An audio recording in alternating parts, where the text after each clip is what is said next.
असदुद्दीन ओवैसी पर अटैक करने वाले दो हमलावर गिरफ्तार कर लिए गए हैं। पहले हमलावर का नाम है सचिन और दूसरे का नाम है शुभम। आरोपियों ने ओवैसी पर अटैक क्यों किया, इसे लेकर सख्ती से पूछताछ की जा रही है।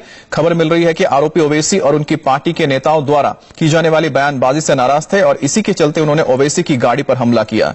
हालांकि इस हमले की गूंज अब यूपी से लेकर दिल्ली और हैदराबाद तक सुनाई दे रही है।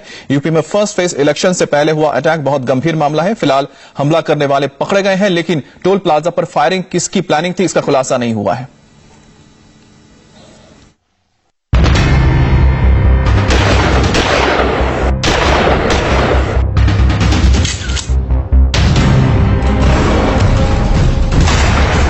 ओवैसी पर अटैक की पहली तस्वीर, ओवैसी पर अटैक की दूसरी तस्वीर, ओवैसी पर फायरिंग का वीडियो। सियासत से पहले सलाखों के पीछे हमलावर। यूपी के हापुड़ में हैदराबाद के भाईजान पर हमला करने वाले चंद घंटों के अंदर सलाखों के पीछे पहुंच गए हैं। AIMIM चीफ असदुद्दीन ओवैसी के काफिले पर हमला करने वाले दोनों युवकों को पुलिस ने गिरफ्तार कर लिया है। इन हमलावरों ने ओवैसी के काफिले पर 4 राउंड फायर किए थे। ओवैसी पर हमला करने वाला पहला आरोपी सचिन है, जो ग्रेटर नोएडा के बादलपुर का रहने वाला है, और दूसरा आरोपी शुभम है। गोली चलाने के बाद ये दोनों आरोपी फरार हो गए, लेकिन इनकी तस्वीर CCTV में कैद हो गई। इसके बाद पुलिस एक्शन में आई। पहले सचिन को पकड़ा गया और थोड़ी देर बाद शुभम भी गिरफ्त में आ गया। यूपी पुलिस अब ये पता लगाने की कोशिश कर रही है कि इस हमले की पीछे की वजह क्या थी।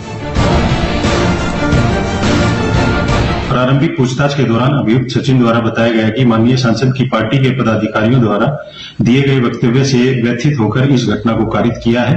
घटना की छानबीन एवं साक्ष्य संकलन हेतु टीम का गठन कर दिया गया है एवं इसके कारणों की विस्तृत जांच की जा रही है। यह हमला उस वक्त हुआ जब ओवैसी मेरठ के किठौर से चुनावी प्रोग्राम के बाद दिल्ली लौट रहे थे। शुजारसी टोल प्लाजा पर सचिन और शुभम ने ओवैसी की गाड़ी पर फायरिंग शुरू कर दी। असदुद्दीन ओवैसी की ये वही गाड़ी है जिसमें आप देखें गोलियों के निशान हैं, 1 और 2 गोलियों के निशान हैं। फिलहाल दिल्ली नंबर ये गाड़ी है और यहाँ पर लाई गई है। घटना के वक्त मौजूद मोहम्मद असगर हमारे साथ है। असगर जी, उस समय क्या घटना हुई, किस तरह से हुई? सर, हम लोग आ रहे थे, आगे एक सफारी थी, इसके बाद हमारे सदर साहब की गाड़ी थी, फिर इसके बाद 2 फॉर्च्यूनर थी, मेरी थी, इसमें पूर्व मेयर माजिद हुसैन साहब बैठे थे, मैं चला रहा था गाड़ी। तो जैसे ही टोल प्लाजे पे पहुंचे, सफारी आगे निकली तो टोल पे गाड़ी रुकती है ना, तो इतने में फायरिंग चालू हो गई। गोली से गाड़ी का टायर पंचर हो गया। ओवैसी को दूसरी गाड़ी से दिल्ली लौटना पड़ा। ओवैसी ने मांग की कि इस पूरे मामले की जांच होनी चाहिए। ये 2 लोग नहीं है, ये एक नफरत की जो जहर का पैगाम घोला जा रहा है भारत देश के जिस्म में। हम तो उम्मीद करते हैं कि प्रधानमंत्री और यूपी का एडमिनिस्ट्रेशन इसकी पूरी जड़ तक जाएगा। आप रोकिए इन लोगों को निकालिए, इनके असली चेहरों को बेनकाब करिए, वरना याद रखिए रूल ऑफ लॉ खत्म हो जाएगा, फिर रूल बाय गन होगा। देश में खुदा ना खास्ता एनार्की ना पैदा हो जाए। फिर ये लोग तो वही लोग हैं जो संविधान से नफरत करते हैं। ये संविधान से इस तरह की नफरत करते हैं कि ये हमारी आवाज को दबाना चाहते हैं, खत्म करना चाहते हैं। तो अगर गोली से अगर किसी की जान लेने की कोशिश कर रहे हैं तो ये तो क्या पैगाम जाएगा। और इलेक्शन कैंपेन के दौरान में ये बुज़दिल लोग हैं। अगर एक देश के सांसद के ऊपर हमला हो रहा है तो भाई आप जानते हैं ना, आपके पास तो पूरा टेक्निकल हर चीज है। आप जानते हैं कि कौन कहां बैठा है। तो अब ये तो सरकार की जिम्मेदारी है कि इनको तमाम को बेनकाब करे, मगर हम नहीं रुकने वाले हैं। ना मैं सिक्योरिटी लूंगा। कल मैं लोकसभा जाकर स्पीकर साहब से मुलाकात करूंगा, अपनी बात को रखूंगा और परसों से फिर मैं उत्तर प्रदेश के गलियों कूचों में, गांव में जाऊंगा, प्रचार करूंगा। जिंदा रहना है, जिंदा रहेंगे, मगर डर कर कैसे हम अपनी आवाज को दबा लेंगे। संविधान मुझे हक देता है अपनी बात करने का, मैं अपनी बात करूंगा। ओवैसी पर हमले की गूंज संसद में भी सुनाई दी। ओवैसी की पार्टी के सांसद इम्तियाज जलील ने मुद्दा संसद में उठाया। ये पहली बार नहीं हुआ है कि असदुद्दीन अवैसी साहब के ऊपर इस तरह का हमला हुआ है।